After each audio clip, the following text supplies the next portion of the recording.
कुछ दिनों से कुछ भाई लोगों का कमेंट आ रहा था जो बोल रहे थे कि सर पंजाब नेशनल बैंक के स्टूडेंट सेविंग्स अकाउंट्स को कंपेयर करिए bank of Baroda bro savings accounts के स्टूडेंट सेविंग्स अकाउंट्स के साथ में। तो बेसिकली आज का ये पूरा वीडियो इसी के ऊपर होने वाला है।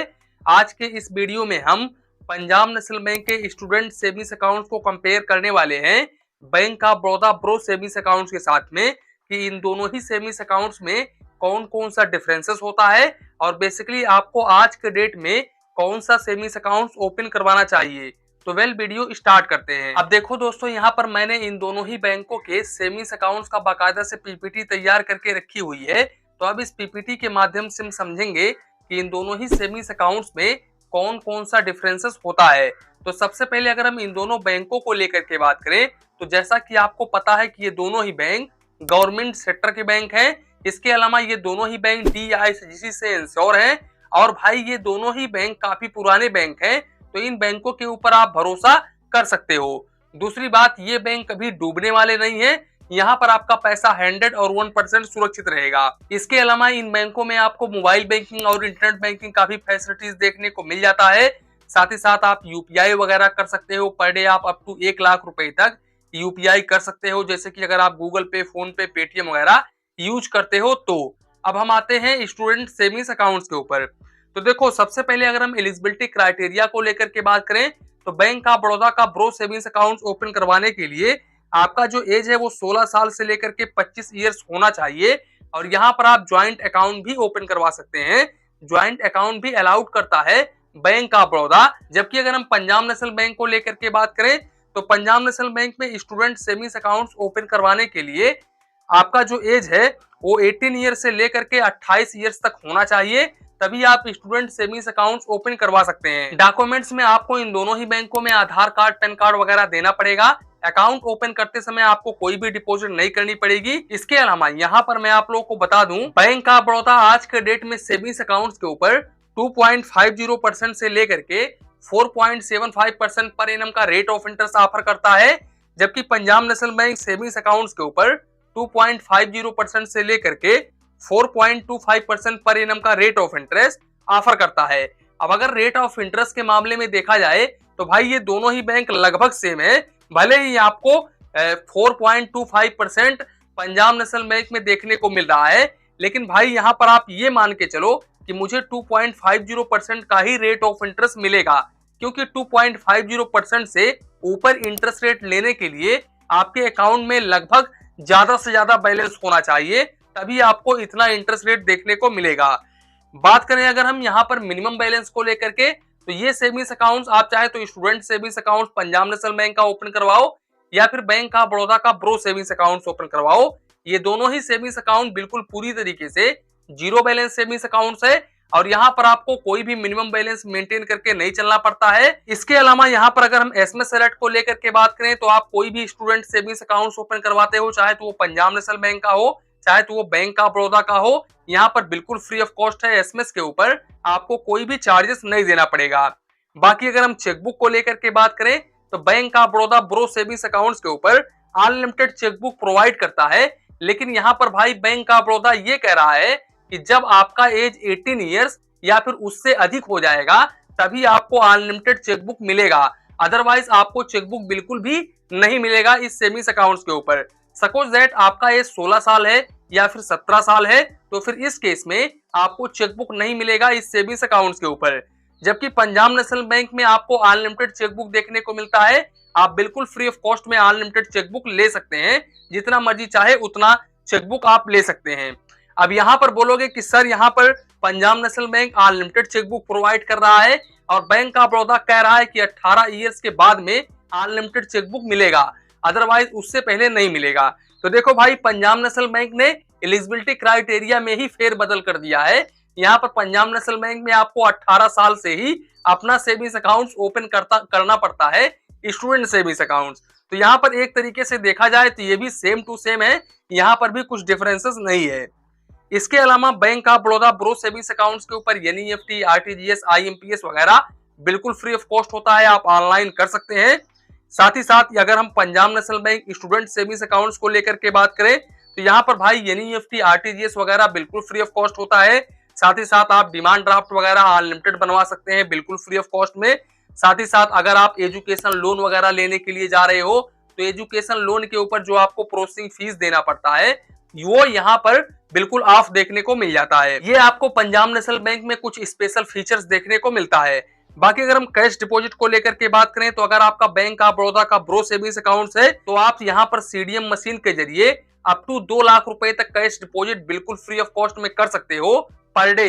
और भाई यहाँ पर अगर आपके अकाउंट के ऊपर पैन कार्ड रजिस्टर्ड नहीं है तो फिर आप सीडीएम मशीन के जरिए पर डे 49,999 रुपए तक की कैश डिपॉजिट कर सकते हैं। इसके अलावा यहाँ पर मैं आपको बता दूं कि आप चाहे तो होम ब्रांच के जरिए कैश डिपॉजिट करो बैंक ऑफ बड़ौदा के, चाहे तो आप नॉन होम ब्रांच के जरिए कैश डिपॉजिट करो बैंक ऑफ बड़ौदा के।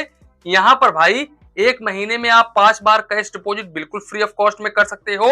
अब अगर आप इस लिमिट को क्रॉस करते हो तो फिर इस केस में आपको रूरल और सेमी अर्बन के कस्टमर्स को 40 रुपए प्लस जीएसटी और मेट्रो सिटी और अर्बन के कस्टमर्स को 50 रुपए plus GST per transaction charges देना पड़ता है। जबकि अगर आपका पंजाब नेशनल बैंक का स्टूडेंट सेविंग्स अकाउंट है तो यहाँ पर आप एक महीने में 3 बार कैश डिपॉजिट बिल्कुल फ्री ऑफ कॉस्ट में कर सकते हो। अब अगर आप इस लिमिट को क्रॉस करते हो तो फिर इस केस में आपको 50 रुपए plus GST per transaction charges देना पड़ता है। लेकिन यहाँ पर पंजाब नेशनल बैंक ने अमाउंट लिमिट भी लगाया है। भाई साहब यहाँ पर ज्यादा से ज्यादा आप अप टू 1 लाख रुपए ही free per day cash deposit कर सकते हो। अगर आप इस लिमिट को क्रॉस करते हो तो फिर इस केस में आपको 1 रुपीज पर 1000 के हिसाब से चार्जेस देना पड़ता है और मिनिमम आपको 50 रुपए plus GST per transaction charges देना पड़ता है। बात करें अगर हम कैश विड्रॉवल को लेकर के, यानी कि आप कितना कैश निकाल सकते हो होम ब्रांच के माध्यम से, नॉन होम ब्रांच के माध्यम से, तो अगर आपका बैंक ऑफ बड़ौदा का ब्रो सेविंग्स अकाउंट है तो भाई इनके होम ब्रांच के माध्यम से आप जितना मर्जी चाहे उतने रुपए निकाल सकते हो।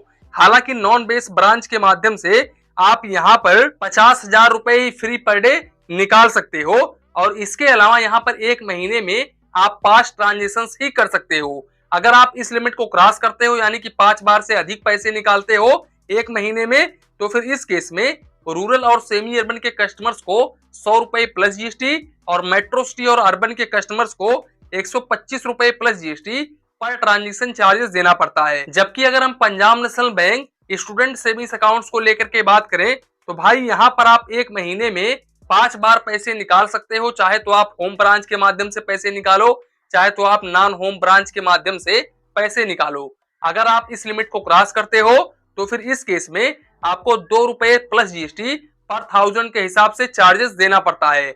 बाकी अगर हम एटीएम कार्ड को लेकर के बात करें तो देखो दोनों ही बैंकों में आपको प्लेटिनम डेबिट कार्ड देखने को मिल जाता है। अब यहाँ पर ट्विस्ट ये है कि bank of Baroda platinum debit card के ऊपर आपको इशुएंस फीस और रिन्यूअल फीस नहीं देना पड़ता है, लेकिन एनुअल मेंटेनेंस चार्जेस 300 रुपए प्लस जीएसटी देना पड़ता है। जबकि अगर हम Punjab national bank platinum debit card को लेकर के बात करें तो यहाँ पर भाई इशुएंस फीस आपको कुछ भी नहीं देना पड़ता है, लेकिन एनुअल मेंटेनेंस चार्जेस आपको 250 रुपए प्लस जीएसटी देना पड़ता है। तो यहाँ पर Punjab national bank bank of Baroda से 50 रुपए कम चार्ज करता है एटीएम कार्ड के ऊपर।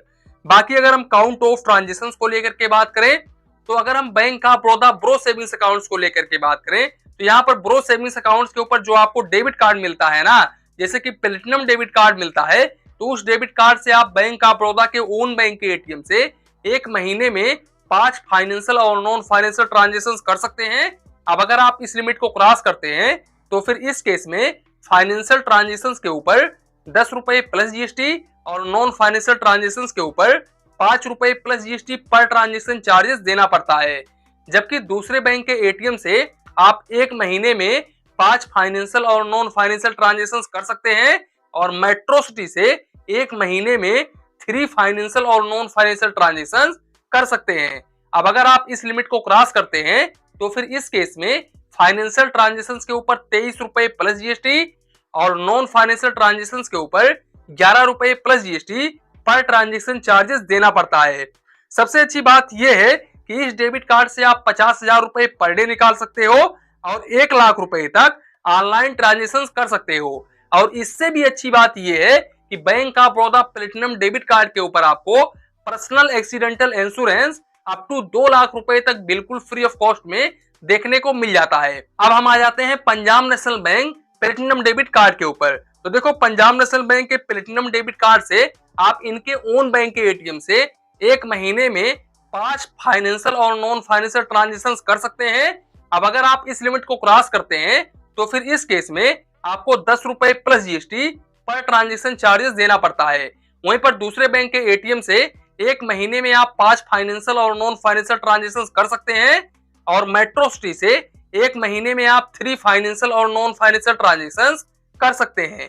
अब अगर आप इस लिमिट को क्रॉस करते हैं तो फिर इस केस में फाइनेंशियल ट्रांजेक्शन के ऊपर 23 रुपए प्लस जीएसटी और नॉन फाइनेंशियल ट्रांजेक्शन के ऊपर 11 रुपए plus GST per transaction charges देना पड़ता है।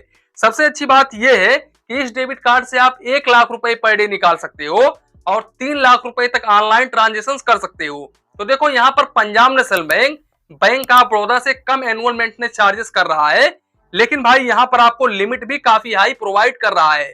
तो यहाँ पर पंजाब नेशनल बैंक का platinum debit card bank of Baroda platinum debit card से कहीं ज्यादा बेहतर है। इसके अलावा यहाँ पर मैं आपको बता दूं कि पंजाब नेशनल बैंक में ज्यादा आपको एडवांटेज देखने को नहीं मिलता है। जैसे कि अगर हम चेकबुक को लेकर के बात करें तो दोनों ही बैंक सेम है, एसएमएस अलर्ट के मामले में दोनों ही बैंक सेम है।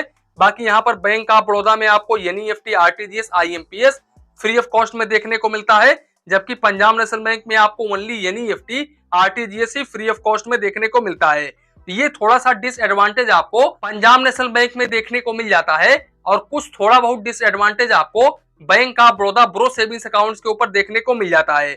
लेकिन अगर एक तरीके से देखा जाए तो भाई बैंक ऑफ बड़ौदा का जो मोबाइल बैंकिंग एप्लीकेशंस होता है वो पंजाब नेशनल बैंक के मोबाइल बैंकिंग एप्लीकेशंस के मुकाबले थोड़ा सा बेहतर होता है। वैसे ये दोनों ही सेविंग्स अकाउंट्स काफी ज्यादा शानदार है। आप जिस बैंक में चाहे उस बैंक में अपना सेविंग्स अकाउंट ओपन करवा सकते हैं। तो दोस्तों कुल मिलाकर के ये था आज का वीडियो। यहीं पर वीडियो को समाप्त करते हैं। वीडियो पसंद आया हो तो प्लीज वीडियो को एक लाइक करिए और अपने चैनल फाइनेंस बैंकिंग को सब्सक्राइब करिए। मन में कुछ डाउट हो, कंफ्यूजन हो तो प्लीज कमेंट करिए। धन्यवाद, मिलते हैं नेक्स्ट वीडियो में।